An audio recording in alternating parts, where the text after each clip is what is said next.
Hi, நான் ஆகாஷ் விஜய்.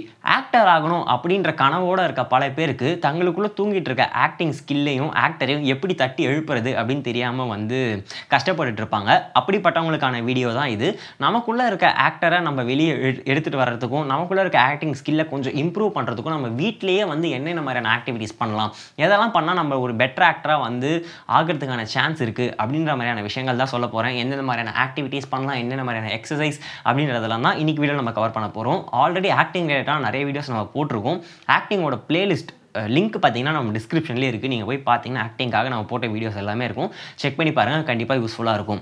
சரி, okay, நம்ம இப்போ இன்றைக்கி வீடியோக்குள்ளே போயிடலாம். ஃபர்ஸ்ட் எக்ஸசைஸ், நம்ம ஒரு லைனை இல்லை ஒரு சென்டென்ஸை சூஸ் பண்ணிக்கணும். அது படத்தில் வந்த லைனாகவும் இருக்கலாம், இல்லை நியூஸ் பேப்பரில் நீங்கள் பார்த்த ஒரு லைன், இல்லை நெட்டில் பார்த்த ஒரு லைன், அது எது வேணாலுமே இருக்கட்டும். ஒரு டைலாக் மாதிரி இருக்கக்கூடிய எதனா ஒரு சென்டென்ஸோ ஒரு லைனோ நீங்கள் பார்த்துட்டீங்க, படிச்சிட்டிங்க அப்படின்னா அதை வேறு எமோஷன்ஸில் வேறு மாடுலேஷன்ஸில் பேசி ட்ரை பண்ணணும். இப்போ எமோஷன் அப்படின்னு எடுத்துக்கிட்டோன்னா, சோகமாக இதை சொன்னால் எப்படி இருக்கும், கோவமாக சொன்னால் எப்படி இருக்கும், அழுதுகிட்டே சொன்னால் எப்படி இருக்கும், சிரிச்சுக்கிட்டே சொன்னால் எப்படி இருக்கும். ஒரே டைலாகே சம்டைம்ஸ் வேறு எமோஷனில் சொல்லும் போது வேறு மீனிங் கன்வே பண்ணலாம். ஸோ அந்த மாதிரியெல்லாம் நீங்கள் ட்ரை பண்ணி பார்க்கும்போது உங்களால் எப்படி தான் எமோட் பண்ண முடியுது, ஒரே சென்டென்ஸை வச்சு வேறு மாதிரி எமோட் பண்ணும்போது தான் உங்களுக்குள்ளே இருக்க விஷயம் உங்களால் எது பண்ண முடியுது, எது பண்ண முடியல, உங்களுக்கு எது பெஸ்ட்டாக வருது அப்படின்னு உங்களே நீங்கள் ஐடென்டிஃபை பண்ணுறதுக்கு அது ரொம்ப யூஸ்ஃபுல்லாக இருக்கும்.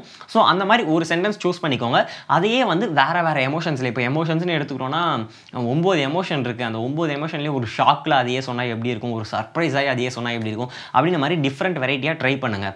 இதை நம்ம ட்ரை பண்ணுறது மட்டும் இல்லாமல் செகண்ட் எலிமெண்ட்டாக நம்ம என்ன பண்ணலாம், செகண்ட் எக்ஸசைஸாக அப்படின்னு பார்த்தீங்கன்னா, நம்ம ஃப்ரெண்ட்ஸ் முன்னாடியும் ஃபேமிலி முன்னாடியும் நடித்து காட்டுறது. ஏன்னா நமக்கு மற்றவங்க நம்மளை பார்க்கும்போது நம்ம நடிக்க வராது, ஆனால் தனியாக இருந்தாலும் நல்லா நடிப்போம். இந்த பாத்ரூம் சிங்கர் மாதிரி தான். சிலர்லாம் மிரர் மாதிரி போய் என்னாங்கன்னா சூப்பராக நடிப்பாங்க. ஆனால் மிரர் இல்லாமல் அப்படியே ஓப்பனாக முன்னாடி 4 பேர் இருக்கும்போது நடிக்க சொன்னாங்கன்னா ரொம்ப கஷ்டப்படுவாங்க.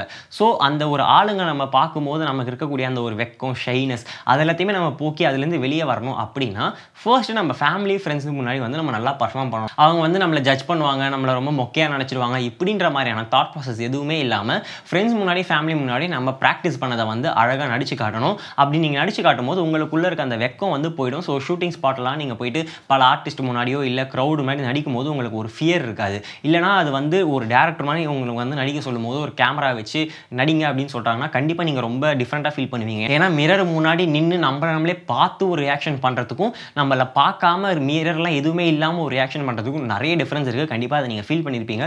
ஸோ அதை உடைக்கணும்னா ஃப்ரெண்ட்ஸ் அண்ட் ஃபேமிலியை கண்டிப்பாக யூஸ் பண்ணிக்கோங்க. மூணாவது எலிமெண்ட், நம்மளோட ஃபேஷியல் ஸ்ட்ரக்சரை நம்ம கரெக்டாக அண்டர்ஸ்டாண்ட் பண்ணிக்கணும். நம்ம ஃபேஸில் எந்த எமோஷன் எப்படி வந்தால் அதை எப்படி கேப்சர் பண்ணால் கரெக்டாக இருக்கும் அப்படின்றது அந்த பேசிக்கான ஐடியா நமக்கு இருக்கணும். நம்ம கண்ணாடி முன்னாடி பண்ணும்போது நமக்கு எல்லாமே நல்லா தான் இருக்கும். நம்ம அழுகிற மாதிரி இருக்கும், சிரிக்கிற மாதிரி இருக்கும், எல்லாமே பர்ஃபெக்டாக இருக்கும். ஆனால் அது எல்லாமே ஒரு ஆங்கிளில் ஒரு மாதிரி தெரியுன்றது தெரிஞ்சுக்கோங்க. ஒரு சில ஆக்டர்ஸ்க்குலாம் பார்த்தீங்கன்னா ஒரு சைடு அவங்க பார்த்தாங்கன்னா ரஃப் அண்ட் டஃபாக மாசா அந்த மாதிரி ஒரு லுக் இருக்கும். இன்னொரு சைடில் பார்த்தாங்கன்னா கொஞ்சம் ரொமான்டிக்காக அந்த மாதிரி இருக்கும். ஸோ ரொமான்டிக் போர்ஷன்ஸ் எடுக்கும் போதெல்லாம் ஒரு சைட் ஆஃப் ஃபேஸ் கவர் பண்ணுறது, அதுக்கப்புறம் ஆக்ஷன் சீக்வன்ஸ், மாசான சீக்வன்ஸ் எடுக்கும்போது இன்னொரு சைட் கவர் பண்ணுறது, இப்படி இந்த மாதிரி சினிமாட்டோகிராஃபர்ஸ்லாம் பார்த்தீங்கன்னா நிறைய வேலை செய்வாங்க.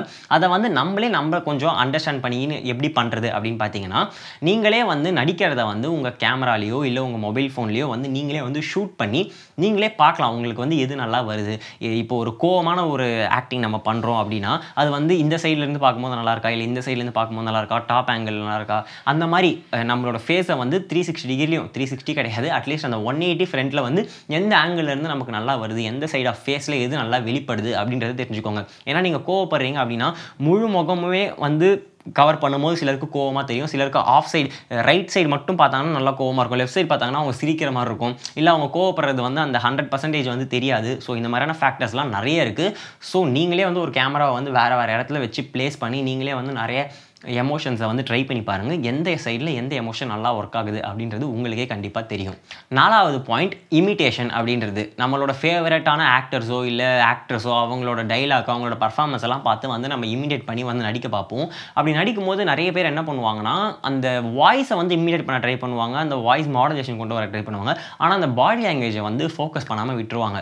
பாடி லாங்குவேஜ்ன்றது ரொம்ப ரொம்ப முக்கியம். என்ன தான் மேக்கப் போட்டாலுமே அந்த பாடி லாங்குவேஜ் இல்லைனா, இப்போ ஒரு ரொம்ப வயசானவங்களாம் நேச்சுரலாக உங்களுக்கு ஒரு மேக்கப் போடுறாங்க அப்படின்னா, என்னதான் ப்ராஸ்தட்டிக் மேக்கப்லாம் போட்டு சூப்பராக பண்ணிட்டா கூட, நீங்கள் வந்து அந்த வயசானவர் அப்படின்ற ஒரு ஃபீல் உங்கள் பாடி லாங்குவேஜில் நீங்கள் காட்டலனா, ஆடியன்ஸால் அதை கண்டிப்பாக ஃபீல் பண்ணவே முடியாது.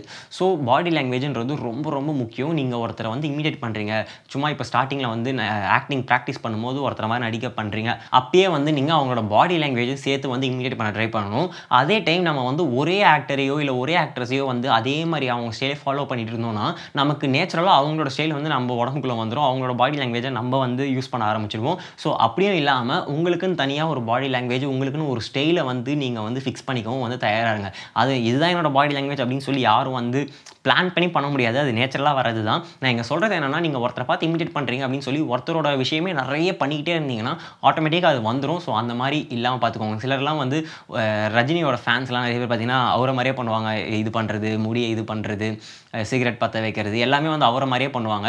ஸோ ஏன்னா அது வந்து அவங்க பார்த்து பார்த்து அதை பண்ணி பண்ணி வந்து அவங்களோட பாடி லாங்குவேஜாகவே மாறி இருக்கும். அவங்களுக்கே தெரியாது அவங்க அந்த மாதிரி பண்ணுறாங்கன்றது. ஸோ அந்த மாதிரியான விஷயத்துக்குள்ளலாம் போய் மாட்டிக்காதீங்க. அப்படி நீங்கள் மாட்டிக்கிட்டீங்க அப்படின்னா, நீங்கள் உள்ளே வரும்போது இவர் பண்ணுறது அவரை மாதிரியே இருக்குப்பா அப்படின்ற ஒரு ஃபீல் வந்துடும். உங்களுக்கு நிறைய சான்சஸ் கிடைக்காம போகிறதுக்கான சான்ஸ் நிறைய இருக்குது. எப்பயுமே சினிமாவில் யூனிக்னஸ் ரொம்ப முக்கியம். நீங்கள் உங்களுக்கு என்ன தனித்திறமை இருக்குது, நீங்கள் எப்படி டிஃப்ரெண்ட்டாக தெரியுறீங்க அப்படின்றத பார்ப்பாங்க. நீங்கள் ஆல்ரெடி ஒருத்தர மாதிரி பண்ணியிருந்தீங்க அப்படின்றதுக்காகலாம் உங்களுக்கு சான்ஸ் கிடைக்காது. ஸோ அதை கண்டிப்பாக மைண்டில் வச்சுக்கோங்க. லாஸ்ட் பாயிண்ட் கோல்ட் ரீடிங் அப்படின்னு சொல்லுவாங்க. நிறைய பெரிய பெரிய பேராகிராஃப், பெரிய பெரிய டைலாக்ஸ்லாம் வந்து மனப்பாடம் பண்ணி பேசுறது. அப்படி பேசும்போது 2, 3 விஷயம் வந்து நம்ம மைண்டில் வச்சுக்கணும். ஒன்று வந்து அந்த டைலாக் பேசும்போது நம்ம எமோஷன்ஸை கரெக்டாக கேரி பண்ணுறோமா, 2வது அந்த டைலாக்கை நம்ம கரெக்டாக பேசுகிறோமா, 3வது அந்த டைலாக் பேசும்போது நம்ம பாடி வந்து கோஆப்ரேட் பண்ணுதா, கரெக்டாக அந்த பாடி லாங்குவேஜோட பேசுகிறோமா, இப்படின்ற மாதிரியான விஷயங்கள்லாம் இருக்குது. இதெல்லாம் வந்து நம்ம கரெக்டாக வந்து ஃபாலோ பண்ணணும். ஸோ இதுக்கு நீங்கள் என்ன பண்ணலாம்னா, பெரிய பெரிய டைலாக்ஸ்லாம் வந்து நீங்கள் மெமரைஸ் பண்ணி அது எமோஷன்ஸோடு உங்களால் வந்து பர்ஃபார்ம் பண்ண முடியுதா அப்படின்றத வந்து செக் பண்ணிக்கோங்க. இது வந்து பேசிக்காக 5 விஷயங்கள். இப்போ போனஸ் டிப்பாக நான் ஒன்று சொல்கிறேன்.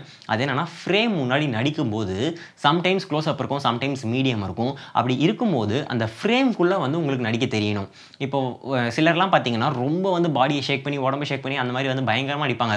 அவங்களுக்குலாம் ஒரு க்ளோஸ் அப் ஷாட்டோ இல்லை மீடியம் ஷாட்டோ வச்சா ஃப்ரேமை விட்டு வெளியே போயிட்டு வந்து நடிச்சுக்கிட்டு இருப்பாங்க. ஸோ கேமராமேனுக்கு வந்து அது எல்லாத்தையுமே கேப்சர் பண்ணுறது வந்து ரொம்ப கஷ்டமாக போயிடும். ஸோ அந்த மாதிரி இருந்தீங்கன்னா உங்களை வந்து சூஸ் பண்ணுறதுக்கு இல்லை உங்களை கேஸ்ட் பண்ணுறதுக்கு வந்து ப்ரிஃபர் பண்ண மாட்டாங்க. ஸோ நீங்கள் வந்து ஒரு ஃப்ரேம்குள்ளே நடிக்கிற ஆர்டிஸ்ட்டாக இருந்தீங்கன்னா அது வந்து அந்த டேரக்டருக்கும் சரி, அந்த கேமராமேனுக்கும் சரி ரொம்ப கம்ஃபர்டபுளாக இருக்கும்.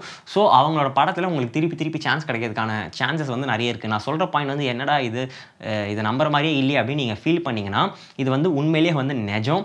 நீங்கள் ரொம்ப வந்து ஆடி ஆடி அப்படி இப்படி போய் நடிச்சுக்கிட்டு ஓவர் ஆக்டிங் பண்ணுறதோ, இல்லை அந்த ஃப்ரேமை விட்டு வெளியே போய் ஆக்ட் பண்ணுறதோ, ஓவர் ஆக்டிங் நான் சொல்கிறது ஃப்ரேம் விட்டு வெளியே போய் ஆக்ட் பண்ணுறதோ, இப்படிலாம் இருந்தீங்கன்னா கண்டிப்பாக வந்து அது ஒரு டிஸ்டர்பன்ஸாக இருக்கும். கேமராமேனாலையும் டேரக்டராலையும் அவங்க நினச்ச ஷாட்டை வந்து நினச்ச மாதிரி எடுக்க முடியாது. ஸோ உங்களை ப்ரிஃபர் பண்ணாமல் போகிறதுக்கான சான்ஸ் நிறைய இருக்குது. ஸோ என்ன ஃப்ரேம் வைக்கிறாங்களோ அந்த ஃப்ரேம்குள்ளே வந்து அழகாக நடிக்க பாருங்கள். இங்கே தான் நிற்கணும், நீங்கள் இங்கே நின்று நடிக்கணும், உங்கள் ஃபேஸ் மட்டும் நடிக்கணும்னா அந்த ஃபேஸ் மட்டும் நடிக்கணும். இப்போ நீங்கள் நடந்து நடிக்கணும்னா நடந்துட்டு எப்படி நடிக்கணும், இப்படின்ற விஷயத்தெல்லாம் கிளியராக இருங்க. ஸோ அதெல்லாமே வந்து வீட்டில் வந்து நிறைய ப்ராக்டிஸ் பண்ணி பாருங்கள். ஸோ இதெல்லாம் தான் நம்ம வந்து பேசிக்காக நம்ம கிட்ட இருக்க ஆக்டிங் ஸ்கில்லை வந்து வளர்த்துக்கிறதுக்கு நம்ம செய்யக்கூடிய விஷயங்களாக இருக்கும். நம்ம சேனல் வந்து அடுத்த வீடியோ போடும்போது வந்து 10K சப்ஸ்கிரைபர்ஸ் ரீச் பண்ணியிருப்பாங்கன்னு சொல்லி நினைக்கிறேன். அப்படி 10K சப்ஸ்கிரைபர்ஸ் ரீச் பண்ணும்போது ஒரு ஸ்பெஷல் வீடியோ இருக்குது. ஆனால் அது இந்த சேனல் இல்லை, வேறு ஒரு சேனலில். அது அடுத்த வீடியோவில் என்ன அப்படின்றத ஒரு கம்யூனிட்டி போஸ்ட்டாகவே நாங்கள் போடுறோம். அடுத்த வீடியோவில் கண்டிப்பாக சொல்லுவோம். 10K சப்ஸ்கிரைபர்ஸ் வந்ததுக்கு வந்து நிறைய பேர் வந்து கிவ் அவே அதெல்லாம் கேட்டிருந்தீங்க. எங்களால் அதெல்லாம் பண்ண முடியல. எங்கள் சைட்லேருந்து சின்னதாக ஒரு அனௌன்ஸ்மெண்ட் மாதிரியோ இல்லை ஒரு புது விஷயத்தை ஸ்டார்ட் பண்ணுறோம், அதுக்கான ஒரு அனௌன்ஸ்மெண்ட் மாதிரி வந்து ஒரு வீடியோ வந்துகிட்ருக்கு. ஸோ அதுக்காகவும் வெயிட் பண்ணுங்கள். 10K சப்ஸ்கிரைபர்ஸ் வந்த உடனே அந்த வீடியோவும் வந்துடும். நம்ம கம்யூனிட்டி போஸ்ட்டில் கண்டிப்பாக போடுவோம். ஸோ நீங்கள் அதெல்லாம் மிஸ் பண்ணாமல் பார்க்கணும் அப்படின்னு நினச்சிங்கன்னா நம்ம சப்ஸ்கிரைப் அப்படின்ற ஒரு ஐக்கான் இருக்கும், அதை சப்ஸ்கிரைப் பண்ணி பக்கத்தில் இருக்க பெல் ஐக்கானையும் ப்ரெஸ் பண்ணிக்கோங்க. இதே மாதிரி ஆக்டிங் ரிலேட்டடாவோ இல்லை ரைட்டிங் ரிலேட்டடாவோ ஃபிலிம் மேக்கிங் ரிலேட்டாக வேறு என்னென்ன மாதிரியான கண்டென்ட்லாம் போடணும் அப்படின்னு சொல்லி நினைக்கிறீங்களோ அது எல்லாத்தையுமே கமெண்ட் செக்ஷனில் சொல்லுங்கள். அதே மாதிரி நம்ம ஃபிலிம் மேக்கிங் கம்யூனிட்டியில் நீங்கள் வந்து இன்னும் ஜாயின் பண்ணல, அது என்ன கம்யூனிட்டினா நம்ம எல்லாருமே தனித்தனியாக இருப்போம். ஆக்டர்ஸ் தனியாக இருப்பாங்க, ரைட்டர்ஸ் தனியாக இருப்பாங்க. அவங்க எல்லாம் சேர்ந்து ஒரு கொலாப் பண்ணி ஒர்க் பண்ணுறதுக்கு ஒரு பிளாட்ஃபார்ம் இல்லாமல் இருக்கும்ல, அந்த மாதிரி ஒரு பிளாட்ஃபார்ம் தான் வந்து டேக் ஓகே வந்து ஃபேஸ்புக்கில் வந்து ஒரு குரூப் ஸ்டார்ட் பண்ணுது. அது மூலியமாக நிறைய பேர் வந்து கொலாப் பண்ணி ஒர்க் பண்ணியிருக்காங்க. ஸோ நீங்களும் வந்து அதில் ஜாயின் பண்ணுங்கள். லிங்க் வந்து வீடியோவோட டிஸ்கிரிப்ஷனில் கீழே இருக்கும், ஃபேஸ்புக் லிங்க். அதில் வந்தீங்கன்னா நீங்கள் உங்களால் ஜாயின் பண்ண முடியும். ஸோ அவ்வளோதான் விஷயம். இந்த வீடியோ பிடிச்சிருந்தா லைக் பண்ணுங்கள். இதே மாதிரி எங்களை கண்டினியூஸாக சப்போர்ட்டும் பண்ணுங்கள்.